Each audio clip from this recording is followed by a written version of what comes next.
ভাই গত 2 দিন আগে একটা তরমুজ কিনছি, ঠিক আছে, মানে বাসায় নিয়ে কাটার পরে দেখি সাদা বের হয়েছে।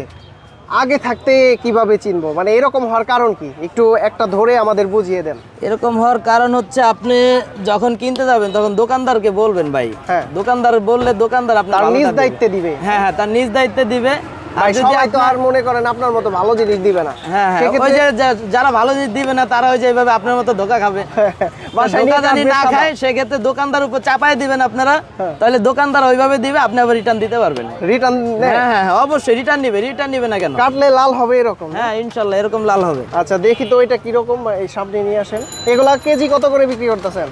এটা কেজি ভাই বিক্রি করতেছি 60 টাকা। 60 টাকা কেজি। জি ভাই অনেকেই তো প্রশ্ন করে যে খেতে থেকে 60 টাকার একটা তরমুজ মানে এইখানে আসার পর কেজি হয়ে যায় 60 টাকা। ওইটা ভাই আস্তে আস্তে সিন্ডিকেট তো আপনারা জানেনই, আস্তে আস্তে মনে করেন আমরা তো কিনা আনি আড়ত থেকে, আচ্ছা। আর তো এই না। দেখেন ভিউয়ার্স এটা কতটা লাল, একদম তরমুজটা দেখে আপনাদের ভালো লাগবে।